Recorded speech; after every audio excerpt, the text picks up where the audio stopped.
Estudar nos Estados Unidos. Esse é um assunto muito, mas muito sério. E hoje eu vou falar um pouquinho a respeito desse tema, que eu venho adiando gravar esse vídeo há meses. Porque talvez as pessoas fossem achar que é muito chato, porque vai tratar de muitos detalhes, muita burocracia. Mas eu considero de extrema importância a pessoa que vai aplicar para um visto de estudante sabe exatamente o que está envolvido, quem está envolvido e quais são as suas responsabilidades.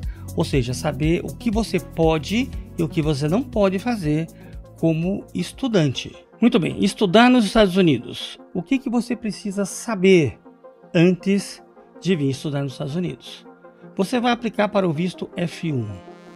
O visto F1 é um visto para você estudar em tempo integral nos Estados Unidos. Ou seja, você vai estudar em termos de talvez 12 horas semanais ou mais, mais o tempo que você precisa para fazer seu estudo em casa. Então ele é um visto de não imigrante. Isso significa que o governo americano considera que você vem para os Estados Unidos com o objetivo de estudar e apenas estudar. Ele pode ser usado para você fazer um curso de inglês, como muita gente faz, ou um curso universitário. Ele te dá uma permissão condicional para trabalhar nos Estados Unidos. Que condição é essa?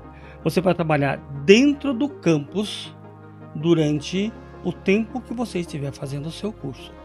Normalmente você vai aplicar mais para a faculdade e universidade. É muito raro a escola de inglês ter posições para você trabalhar dentro da escola, e quando tem são muito poucas, porque as escolas são muito menores que as universidades. Você só pode trabalhar 20 horas por semana durante esse tempo, quando você estiver tendo aula. Durante o seu curso, se o seu curso prevê um estágio, e isso não vai ser o caso de curso em inglês, vai ser somente o curso universitário, você pode fazer um Curricular Practical Training, o famoso CPT, que você vai trabalhar dentro de uma empresa como parte do seu estágio no seu curso. Só para a universidade. Curso de inglês não vai ter CPT. Depois de formado, de novo só para a faculdade ou universidade, você pode fazer o seu Optional Practical Training, que você vai fazer após a sua graduação. Ele vai ter um ano de permissão de trabalho dentro da área na qual você se formou. E se você se formou em STEM, ou seja, ciência, tecnologia, engenharia e matemática, qualquer desses cursos, tipo ciência da computação, física, engenharia, essas coisas desse tipo assim, você tem direito a mais 2 anos, tá? Exceto se você tiver feito um associate, que eu já vou explicar o que é. Você pode transferir o seu visto F1 de uma escola para outra. Vamos supor, você começou fazendo um curso de inglês, aí você pode transferir o seu F1 para uma faculdade onde você for aceito, ou você pode transferir de uma escola de inglês para outra, ou de uma faculdade para outra. Isso sempre é critério das escolas envolvidas. Existe um processo para você solicitar. Primeiro você escolhe qual é a escola ou a universidade onde você quer estudar. Você faz a aplicação, que é a inscrição para estudar. Eles vão te pedir alguma documentação, e se você for aceito, é o critério que eles usam aqui, eles vão aceitar você, a escola vai emitir um formulário I-20 para você, e vai ser do tipo F1 se você for estudante, e F2 para os seus dependentes, a esposa e filhos, tá? Pais não contam, tem que ser ou esposa ou filhos. A maior parte das escolas vão pedir para você pagar ou a matrícula ou o semestre inteiro antes de emitir esse formulário I-20. E você vai, depois que tiver esse formulário na mão, pagar essa taxa SEVIS. Hoje são $350, que é uma taxa que o governo cobra para ficar vigiando você enquanto estiver nos Estados Unidos. Tá? Essencialmente é isso. Quando você tiver de mão no seu I-20 na mão, você vai fazer a solicitação do seu visto no consulado. Então você vai preencher o famoso formulário DS-160, o mesmo que você usa, por exemplo, para pedir um visto de turista. Você vai pagar as taxas consulares, que são mais ou menos $180 por pessoa. Importante lembrar disso. Aí você vai agendar a entrevista no consulado americano. Isso aí vai depender muito. Às vezes a fila fica grande, espera vários meses.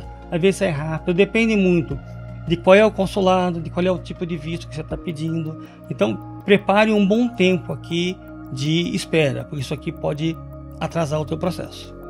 Se o seu visto for aprovado, você só pode entrar nos Estados Unidos não antes de 30 dias do início das suas aulas. Esse é o limite. Você pode entrar de 30 dias para menos. Antes de 30 dias das suas aulas, você não pode entrar nos Estados Unidos. Vamos falar sobre a figura do sponsor. O que é o sponsor ou patrocinador? É uma pessoa que se responsabiliza pelas suas despesas nos Estados Unidos enquanto você for estudante. Você precisa do sponsor? Depende. Ele vai assinar um formulário chamado Affidavit of Support, ou seja, uma declaração de suporte, onde ele vai declarar que tem capacidade financeira para te sustentar. Então, das duas, uma. Ou você, como estudante, demonstra que você tem no seu banco o dinheiro para se manter e estudar sem trabalhar nos Estados Unidos, ou que você tem um sponsor que é capaz de fazer essa demonstração, ou as duas coisas combinadas. Então, vamos supor que você conseguiu juntar uma parte do dinheiro e você tem um amigo que está disposto a ser seu sponsor, aí você pode combinar as duas coisas. Às vezes, tipo assim, você até tem os recursos, mas não assim na forma do depósito em dinheiro para demonstrar isso aqui. Aí você pode combinar com o seu sponsor que ele só tem que apresentar o formulário, mas que você mesmo vai se sustentar. Isso também é possível. Então ele vai ser mais ou menos como se fosse o seu fiador. Esse valor que vai ser pedido depende da escola e depende do tempo que você vai ficar estudando. Então ele vai sempre incluir o seu custo de pagar a anuidade ou semestralidade, que eles chamam de tuition, mais o seu custo de material para estudar e transporte, mais o seu custo de vida. E isso também é incluído também o custo, tem uma porcentagem que eles somam para cada dependente que você tem. Como eu disse, a escola define esse valor. A critério da escola, quando você for renovar o semestre, eles podem pedir de novo uma demonstração de recursos. Então fique preparado para isso. Importante ver aqui que a condição é sem trabalhar nos Estados Unidos. Ah, mas se eu conseguir, eu trabalho na escola. Aí depende. Por exemplo, durante um tempo, eu consegui me manter com o meu trabalho na escola, eu ganhava o suficiente para cobrir esse valor. Então eu usei o meu demonstrativo de salário na escola como demonstrativo de que eu tinha os recursos. E foi aceito. Mas aí foi bastante, anos depois de eu ter vindo para cá. Eu já estava ganhando bem dentro da escola, mas é uma possibilidade também. Lembrando que normalmente na escola de inglês você não vai ter oportunidade de trabalhar. E se tiver, vai ser poucas vagas e pagando pouco. Quais são os tipos de escolas que você pode aplicar? Primeiro, os famosos cursos de inglês. E vale a pena? Vale. Na maior parte dos casos, mesmo que a qualidade do curso não seja a ideal, o simples fato de você estar numa imersão nos Estados Unidos já vai fazer uma diferença gigantesca. Eu acredito até que em alguns casos sai mais barato você vir estudar nos Estados Unidos do que você pagar uma escola de inglês no Brasil.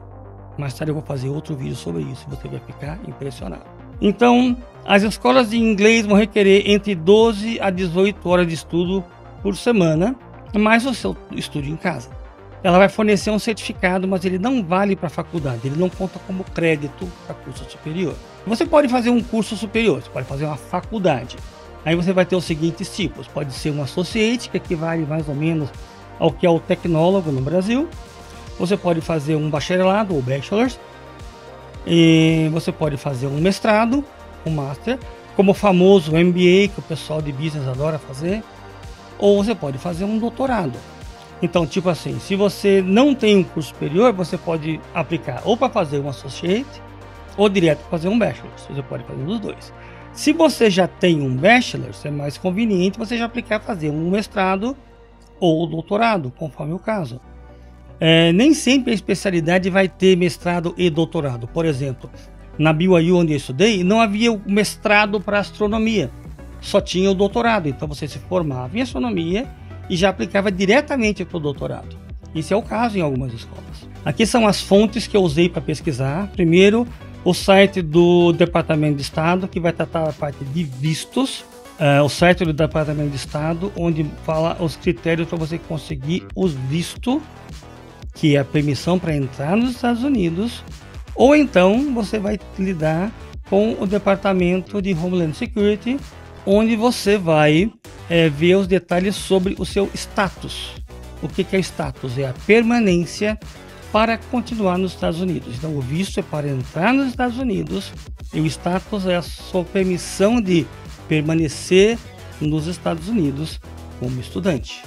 Então, eu expliquei tudo isso para mostrar para vocês como que é, talvez até burocrático o processo e como ele envolve muito intimamente a escola. A escola emite esse formulário I-20, portanto, ela se responsabiliza por você como aluno. Então, ela vai querer que você dê a sua contrapartida também. E isso é muito importante porque tem muita gente que está usando mal o F1. A pessoa vem dos Estados Unidos dizendo que vai fazer um curso de inglês, por exemplo, quando na verdade ela vem trabalhar ilegal. Então você vir com essa intenção, além de ser uma coisa muito arriscada, tem gente que deu certo? Tem, não vou dizer que não teve. Mas você pode ter mais tarde problemas, por exemplo, vamos supor que você resolva estudar direitinho tal, e você vai fazer a faculdade. Quando você for fazer o seu OPT, a imigração vai pedir para você o seu extrato bancário dos últimos, 30, 60, 90 dias ou mais, onde você demonstra como foi que você se manteve nos Estados Unidos enquanto estudava. E se você não tiver, ou se você tiver isso aí e a fonte for o seu trabalho, não autorizado, eles simplesmente vão negar o seu OPT. É um exemplo que eu vi acontecer com muita frequência. Então aquilo que você pensa, não, eu estou sendo aqui esperto, estou enrolando a imigração. Gente, ninguém enrola a imigração. Então vamos procurar fazer a coisa do jeito certo. Eu recomendo muito que você venha estudar, ou estudar inglês, ou estudar um curso superior, ou fazer as duas coisas, que é o melhor dos mundos. Você leve em consideração que você vai ter que fazer uma reserva. Então, se você quer estudar inglês por um ano, eu acho que não é grande coisa você juntar o dinheiro para você estudar por um ano. Afinal de contas, eu tenho visto o pessoal juntar tipo 20, 30 mil dólares para entregar na mão do coiote para atravessar a fronteira ilegalmente. Com 20, 30 mil dólares você estuda por um ano tranquilamente. Então, você encontra os meios se você estiver realmente disposto. Eu não vou julgar aquelas pessoas que vieram com a intenção correta e que passaram por dificuldades e que tiveram talvez que fazer um trabalho não autorizado. Não é o ideal, mas eu não vou julgar porque eu sei que cada pessoa tem o seu caso. Mas se você veio com essa intenção, vai ser muito mais difícil você explicar para a imigração por que você fez isso. Então eu espero que eu tenha sido claro, eu tenha ajudado você a entender como é que funciona o processo de visto F1, como funciona estudar nos Estados Unidos. É claro que é um sumário muito rápido.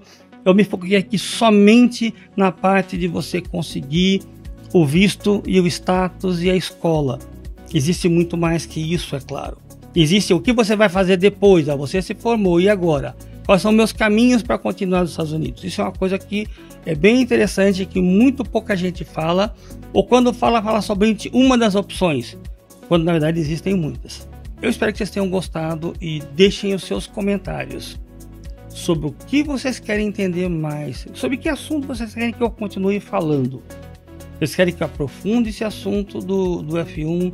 Vocês querem que eu fale sobre outras modalidades de visto que você pode usar para entrar legalmente nos Estados Unidos? Eu notei muita procura recentemente no meu canal sobre o H2A e o H2B. Eu posso voltar a falar sobre isso, que eu acho que é um caminho válido e que você pode até juntar depois com o F1 ou coisa assim. Existem muitos caminhos e é muito importante você conhecer esses caminhos antes de fazer as suas escolhas. Pessoal, um abraço e até a próxima.